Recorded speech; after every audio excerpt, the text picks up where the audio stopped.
আমি এখন আছি ৭ নম্বর ঘাটে, ৭ নম্বর খুলনা ৭ নম্বর ঘাট আর কি। তো এখানে এখন বাজে হচ্ছে প্রায় 12:30, 12:30, কিন্তু এখানে কোনো লোকজন কোনো কিছু নাই, একেবারে নির্জন, একেবারে ফাঁকা জায়গা। টোটাল সব দোকানপাটও বন্ধ হয়ে গেছে, প্রায় সবই বন্ধ হয়ে গেছে এক প্রকার। তো হঠাৎ করে দেখলাম যে এখানে 2টা অটো এসে দাঁড়ালো। অটোর থেকে কয়েকজন মেয়েরাও কয়েকটা দুটো মেয়ে আর সাথে কয়েকজন ছেলেরা।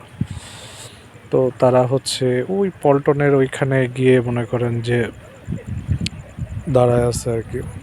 তাদেরকে নোটিশ করলাম যে ভাই এখানে এত রাত্রে আপনারা কেন দাঁড়ায় আছেন।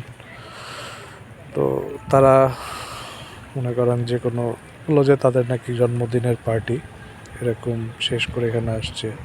তাদেরকে বললাম যে ভাই এখানে তো একেবারে নীরব জায়গা, তাদেরকে উঠে আসার জন্য অনুরোধ করলাম।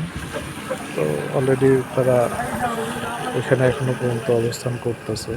জানি না আসলে তারা তাদের পরিচয় দিয়েছে খুলনা ইউনিভার্সিটিতে তারা নাকি মাস্টার্সে পড়ে। তো আশা করি এই বিষয়টা অবশ্যই অবগত হওয়া উচিত সবার, যে এখন বাজে রাত 12:30।